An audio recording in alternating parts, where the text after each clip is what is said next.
Hello everyone, boys and girls. My favorite intro line, maybe when I'll die, just put hello everyone, boys and girls on my tombstone. By the way, for those of you who complained about my shoes the last time, can you see my shoes?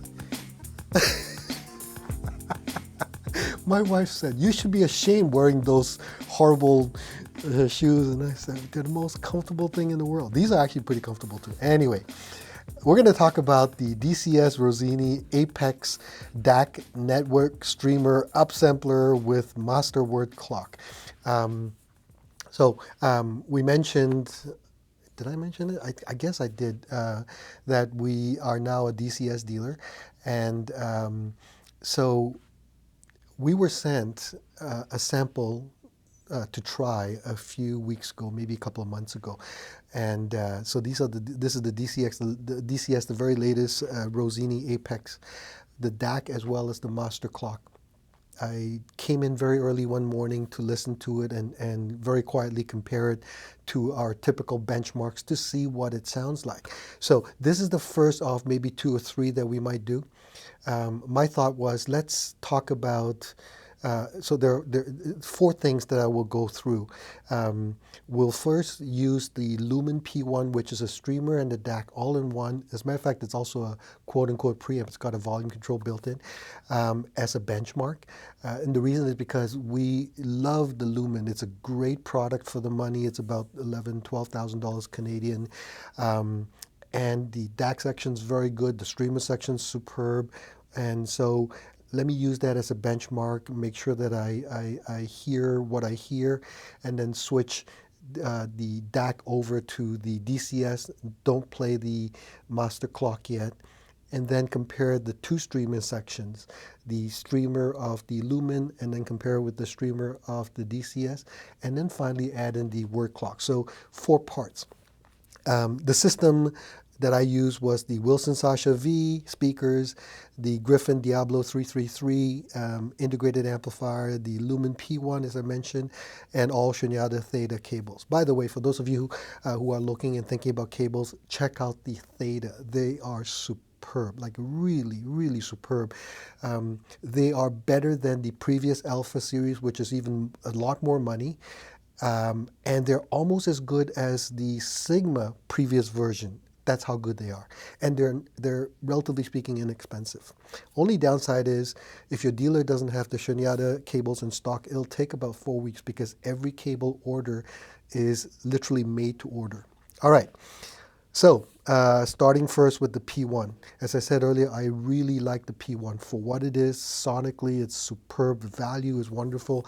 It has a clarity that is very attractive. Soundstage is big, very nice depth. Images are nice and sharp.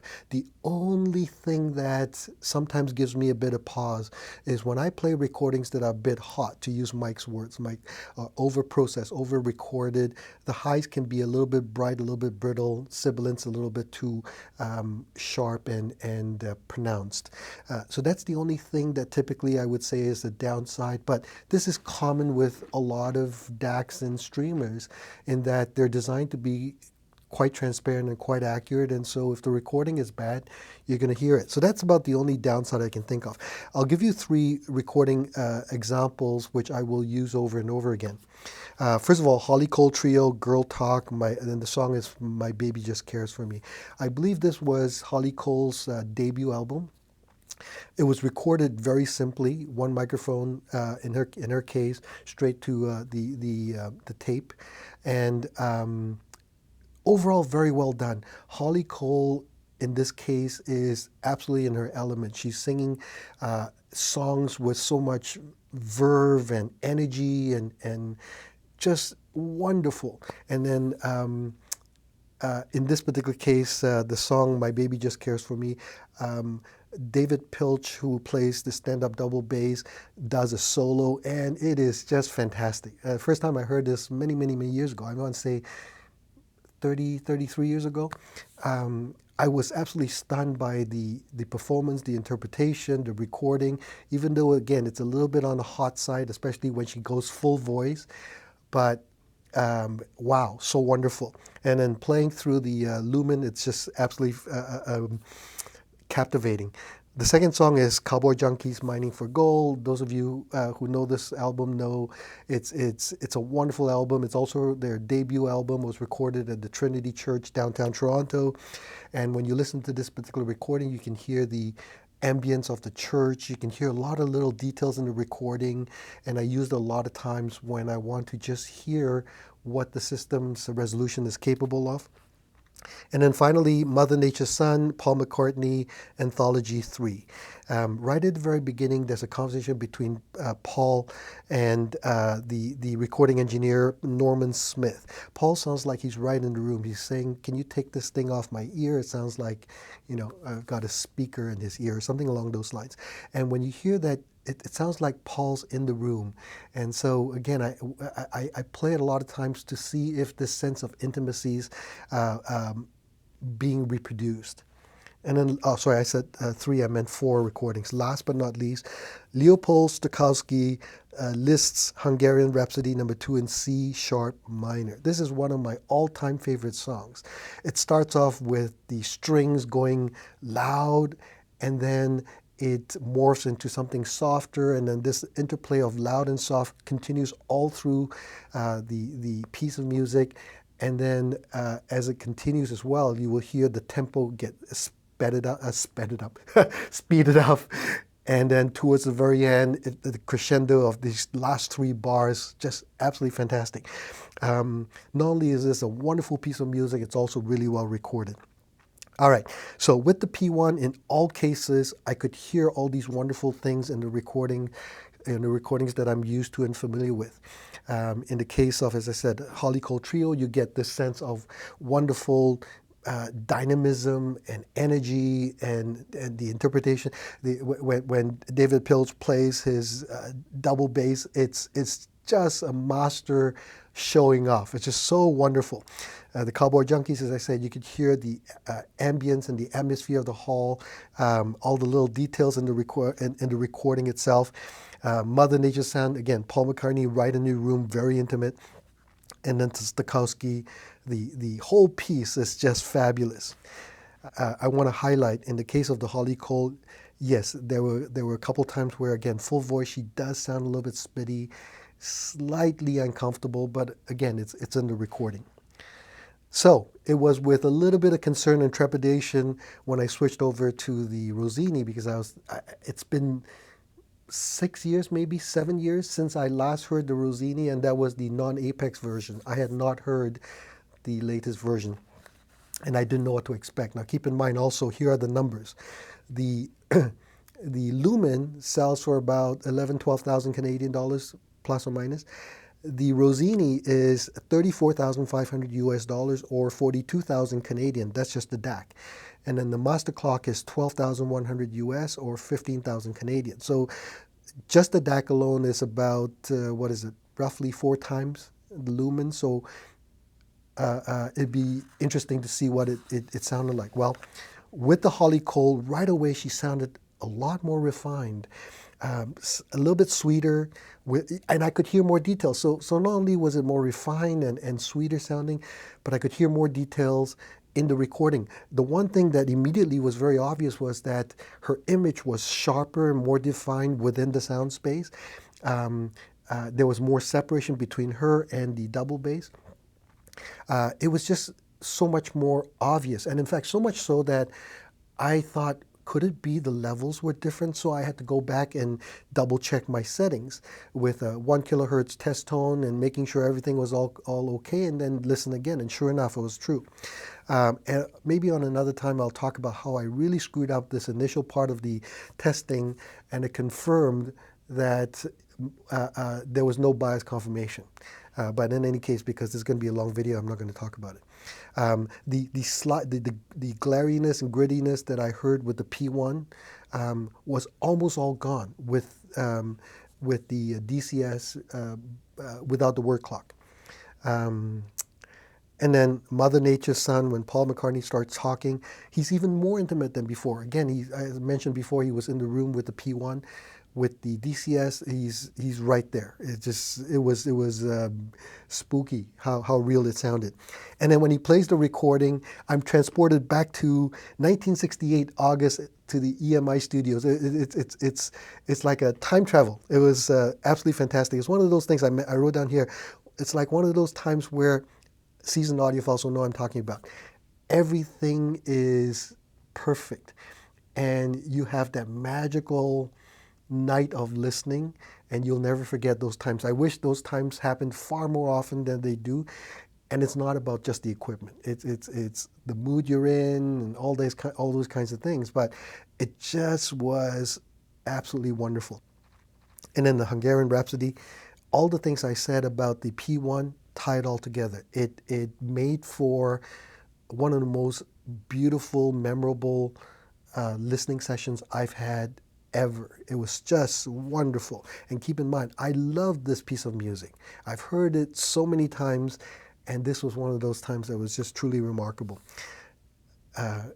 Just as an, I can't believe that this recording is 64 years old. This is wonderful. For those of you, again, who don't know about it, please look it up. All right, now, part 3, comparing the streamers. So this time around, I'm using the DAC, the dCS DAC as the baseline, and I'm switching between the streamer section inside the P1 and comparing it with the built-in streamer inside the Rossini. And the differences between the two are not as obvious, or not as big, I should say, as the internal DACs of the P1 versus the dCS. It's there, it's quite obvious, but it is not to the same level of magnitude. Overall, the streamer, the dCS streamer, is definitely part of the refinement that I heard. It's definitely part of that smoothness that I heard. But I can't say that if you were to say that one streamer was $1,000, the other one was $5,000, that I would necessarily pay $5,000 for the built-in streamer.